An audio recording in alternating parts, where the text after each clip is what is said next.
The cafe inside Brooke Army Medical Center smelled like burnt coffee and antiseptic, a combination so specific it could only exist in one kind of place.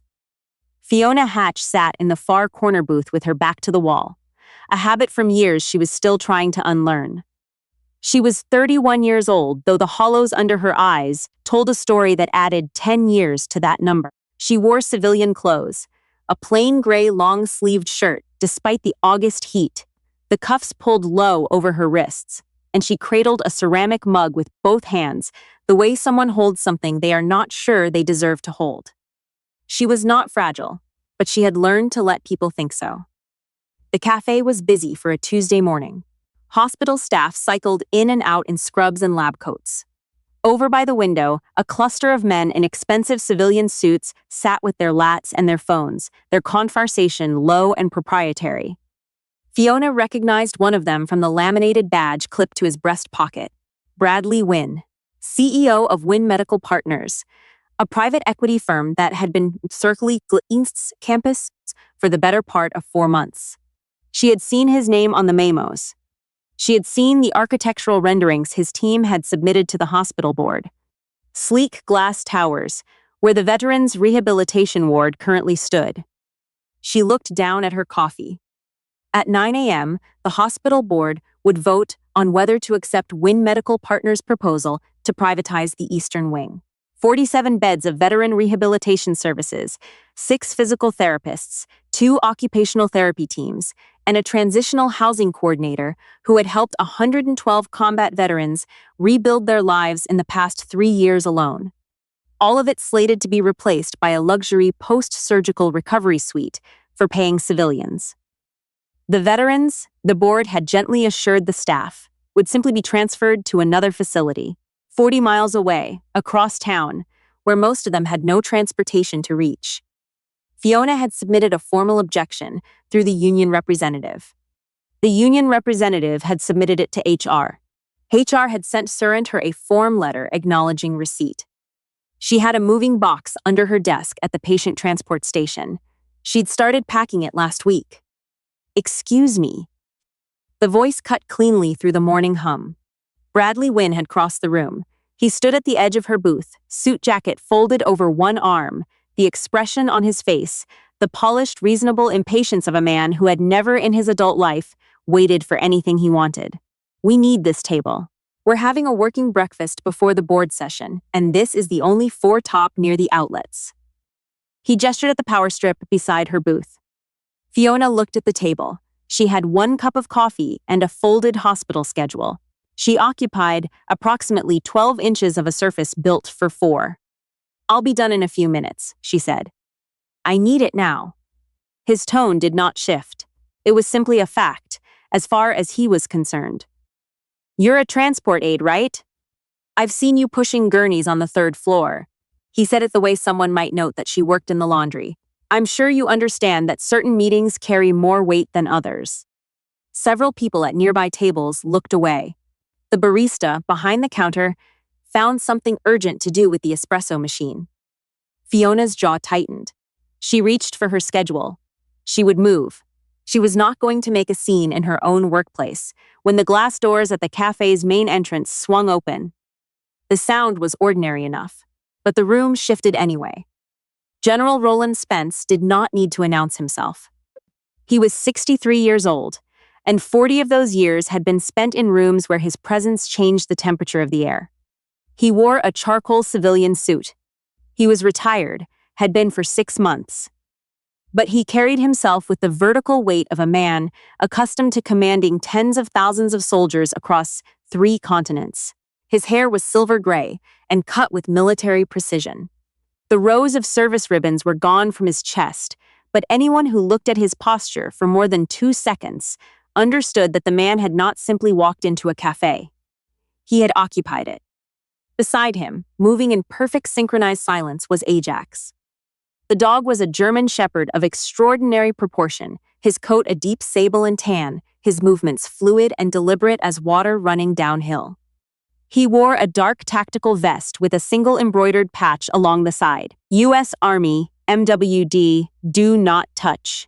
His amber eyes moved continuously, cataloging the room with the calm efficiency of a system that had never once failed in 8 years of operational deployment.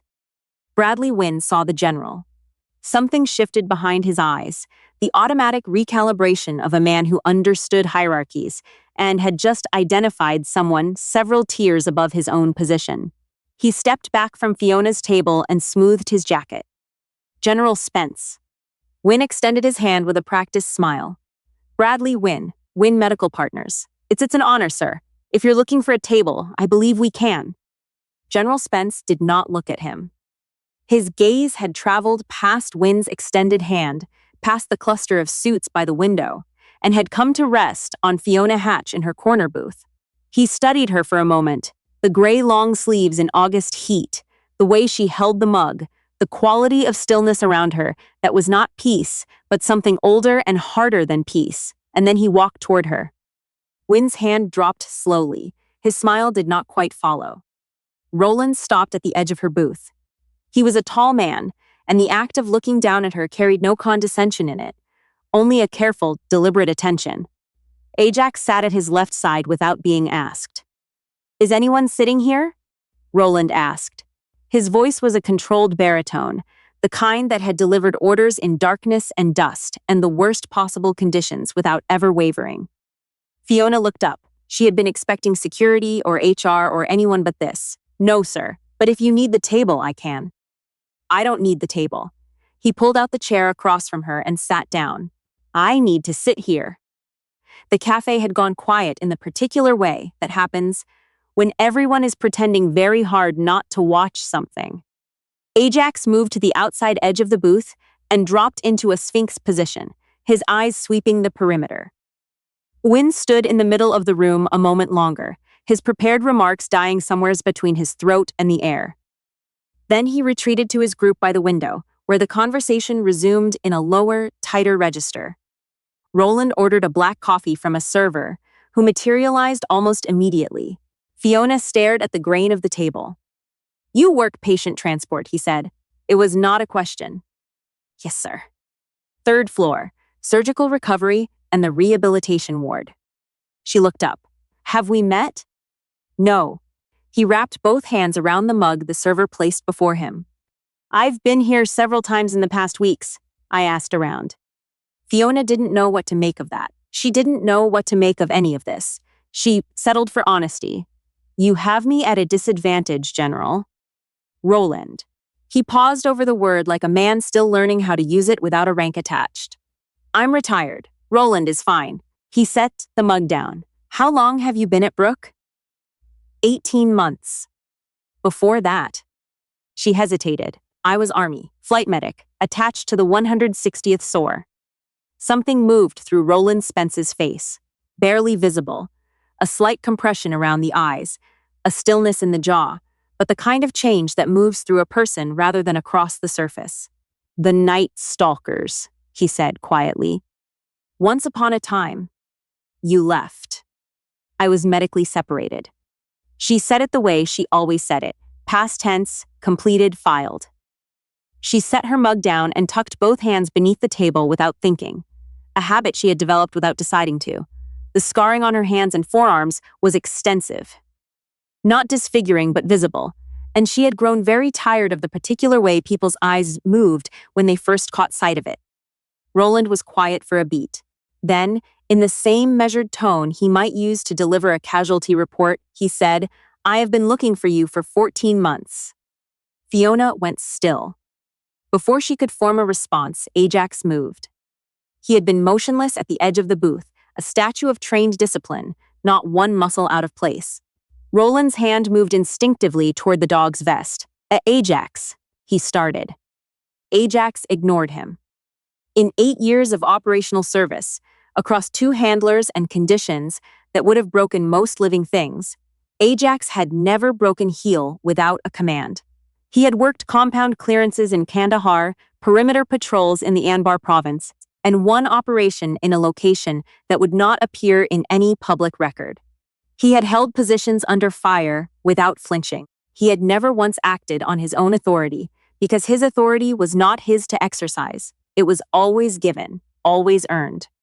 He crossed the 2 feet between his position and Fiona's side of the booth in 4 slow, deliberate steps.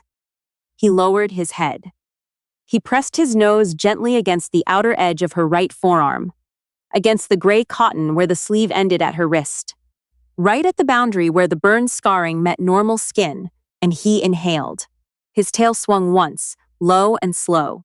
Then he made a sound that had no tactical classification, not a bark, not a growl, but something between a whine and an exhale, the kind of sound that comes out of a creature when it finds something it had stopped expecting to find.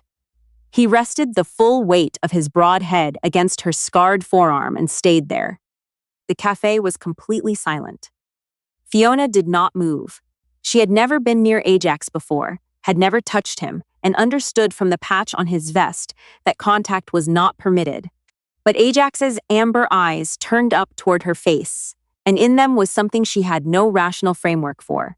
Only the animal recognition of one creature seeing another that had carried the same weight for too long. Roland Spence sat with his hands flat on the table and an expression on his face like a man watching an impossibility resolve itself into something real. His throat moved. In 8 years, he said, his voice reduced to its essential structure. That dog has accepted contact from exactly one person without a command. Fiona's hand moved before she decided to move it. She turned her arm slowly, carefully, and let her scarred fingers rest against the fur at the side of Ajax's neck. The dog leaned into it. His tail moved again, steady, rhythmic, deliberate as a heartbeat. The smell reached her then. Dog fur, warm and real and present. And beneath it, something older and more specific. Something that fired a synapse she had buried as deep as she knew how. Hydraulic fluid, aluminum heated past its tolerance, the interior of a Black Hawk cabin after everything had gone catastrophically wrong. General. Her voice had changed. Why were you looking for me? Roland Spence reached into the inner pocket of his jacket. His hands, she noticed with some remove, were not steady. He produced a photograph, printed on regular paper, handled enough times that the edges had softened, and he slid it across the table to her. A young man in Army flight crew gear, crouching next to Ajax in what looked like a forward-operating base motor pool.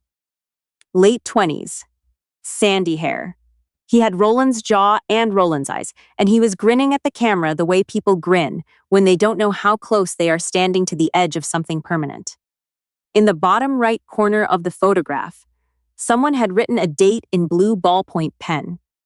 Fiona recognized the date. She recognized it the way you recognize the face of someone who appears in your nightmares 3 or 4 times a week, regular as tides.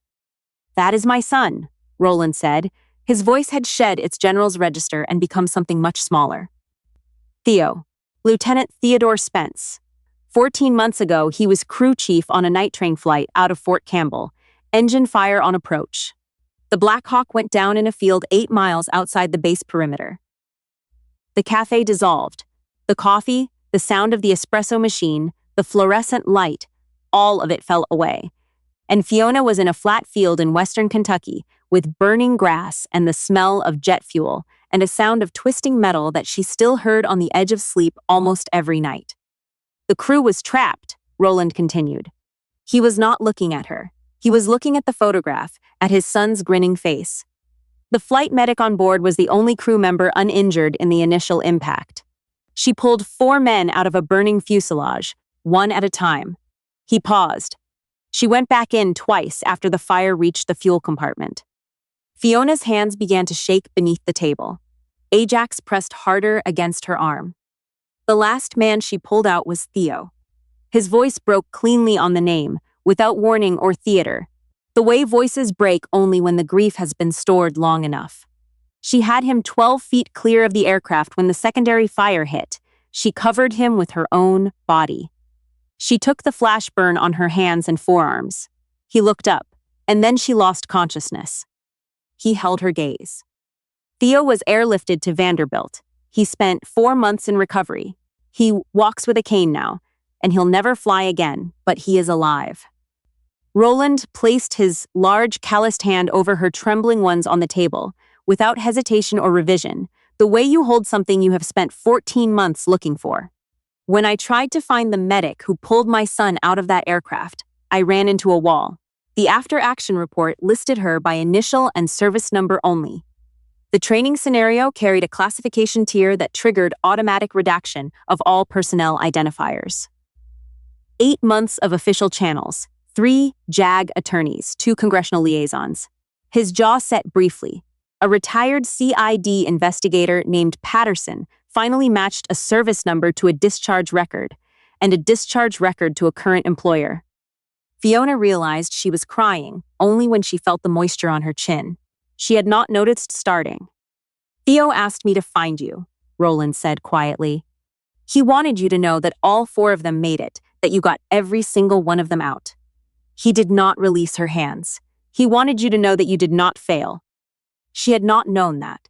In 18 months, through every night she woke at 2 a.m. with the smell of burning aluminum in her throat, she had not known whether the 4th man had survived.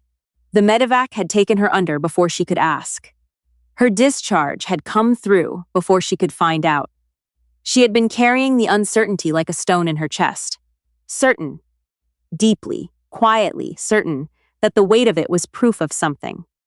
She pressed the back of one hand over her eyes. Ajax made the soft, formless sound again, and his tail moved steadily against the café floor, slow and patient and constant. Roland gave her the time. He was a man who had delivered death notifications and sat with badly wounded soldiers in silence for hours, without filling the space with words that didn't belong there. He understood what quiet was for.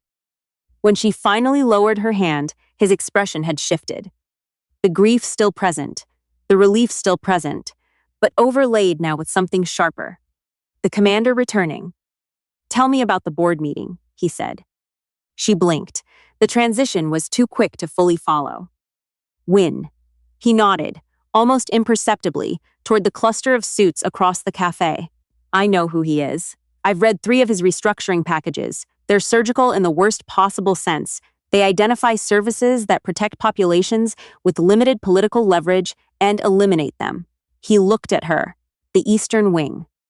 The vote is at 9. She steadied her voice. 47 veteran rehab beds. Physical therapy, occupational therapy, transitional housing coordination. If Wynn's proposal passes, the board converts the wing to a private surgical recovery suite within 90 days. Veterans get transferred to a facility across town and none of the specialized programming. She paused. "I submitted a formal objection." "I know. I read it." She looked at him. "Patterson forwarded your file." Roland set his mug down. "You wrote 11 pages. You cited 3 federal statutes, a defunding covenant, and a 2019 GAO report on veteran healthcare access disparities." He said it with the precise flatness of a man who considered understatement a form of respect. The union representative submitted 2 paragraphs. Fiona said nothing. "The Eastern Wing was constructed in 2008 using a Department of Defense Health Facilities grant," Roland said. "That grant carries a perpetual use covenant. The space must be used for active military or veteran medical purposes indefinitely, or the full grant amount must be repaid with interest. That covenant does not expire. It cannot be waived by a hospital board. It would take an act of federal legislation to amend." He paused. "Were you aware that Wynn's legal team told the board the covenant had expired in 2018? "Yes." They were lying. He picked up his phone, dialed. It rang once. "This is Roland Spence. I need Judge Catherine Howell." A brief pause. "I'll hold." He looked at Fiona across the table with the calm of something very settled or very dangerous. "I have a few calls to make. Finish your coffee. We have a meeting to get to." Bradley Wynn had structured his morning for inevitability. The vote was procedural at this point.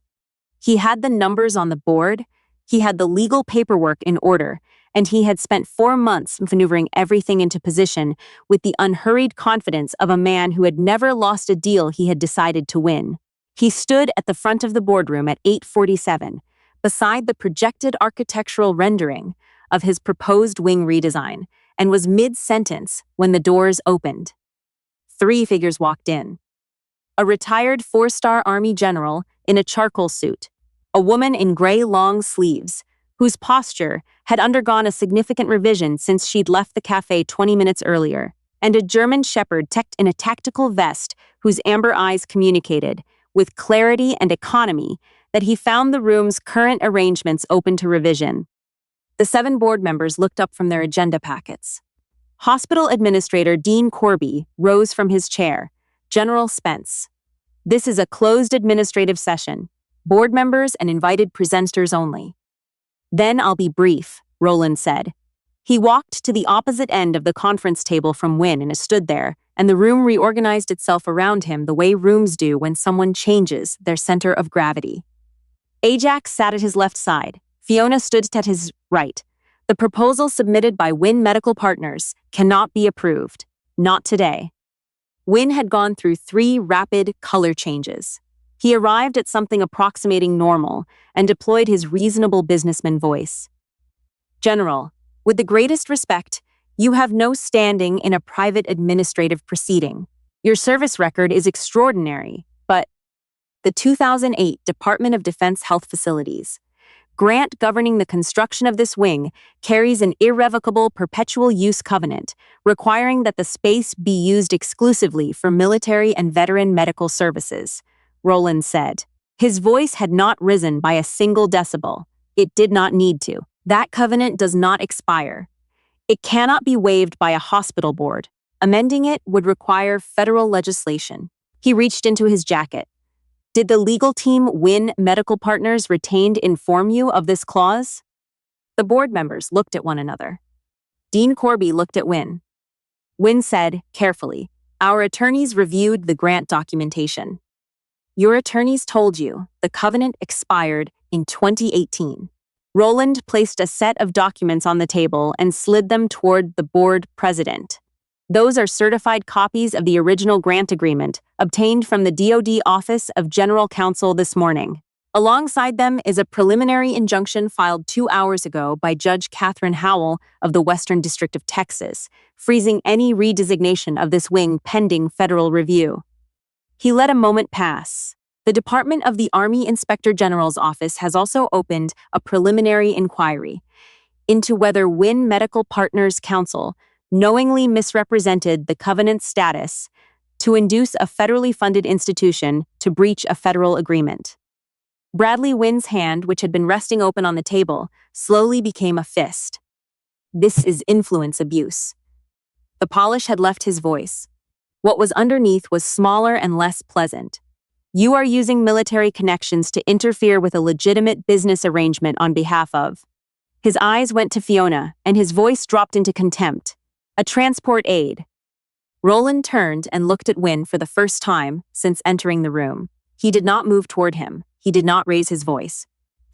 He simply turned and looked, and Ajax's head came up very slightly, and something in the atmosphere of the boardroom shifted in the way pressure shifts before weather arrives. That transport aide, Roland said, is a decorated Army flight medic who entered a burning Black Hawk fuselage 4 times in an active fire to pull 4 soldiers to safety. She received severe burns doing it. She was medically separated from a 12-year career, and for the past 18 months, she has been using every legal instrument available to her, on her own time and without institutional support, to protect the veterans who depend on this wing from precisely the kind of restructuring your firm profits from. He paused. You will not find a more qualified advocate for this facility in the state of Texas, and you will find that the cost of opposing this project, given what I intend to make available to the press in the next 24 hours, considerably exceeds the projected revenue from your private suites. Wynne looked at the board. The board looked at the documents. Dean Corby was reading with the expression of a man discovering that the road he has been driving on does not, in fact, exist. Bradley Wynne picked up his briefcase. He walked to the door without his architectural renderings, without his prepared remarks, without the triumphant morning he had built his schedule around. He left without speaking. The door closed behind him. Silence. Roland turned to the board. The cold precision in his bearing had shifted into something that was not warm exactly, but was no longer winter. The eastern wing stays, he said. But staying is not enough. It needs to grow. He placed a second document on the table. I've spent the last 5 weeks in conversation with 3 private defense contractors and the DoD Wounded Warrior program. This morning, I finalized a $14 million matching grant to expand this wing into a comprehensive combat trauma and rehabilitation center, the most advanced veteran recovery facility in the Southwest. Physical therapy, occupational therapy, traumatic brain injury support, K9 assisted recovery programming. He set the document down, pending the board's formal acceptance, which I encourage you to complete before noon. Board President Yolanda Ferris, a retired Army colonel, which Roland had known before he walked in, picked up the grant document and read the first page. She looked at him. This is already countersigned. It is. She set it down with care. We'll need to convene formally to ratify. Of course, he nodded once. You have until noon. He turned and walked to where Fiona stood. He lowered himself to one knee on the boardroom carpet. A 4-star general on his knee in a hospital conference room, so that he was level with her eye line. Several board members looked away out of instinct, as if witnessing something private. The new center needs a director of patient rehabilitation services, he said, keeping his voice low. Someone who understands what it means to be pulled out of something burning and handed back a life that looks nothing like the one you had before. Someone who knows how to move through institutional systems without institutional support, because she has been doing it alone for 18 months and filing 11-page objections that no one read. He held her gaze without wavering. Someone those veterans will believe when she tells them it is possible to come back, because she will not be saying it as theory. Fiona's throat had closed. I haven't practiced clinical medicine in over a year. You practiced it 4 times in a burning field when it mattered more than it will ever matter in a hospital. He did not look away.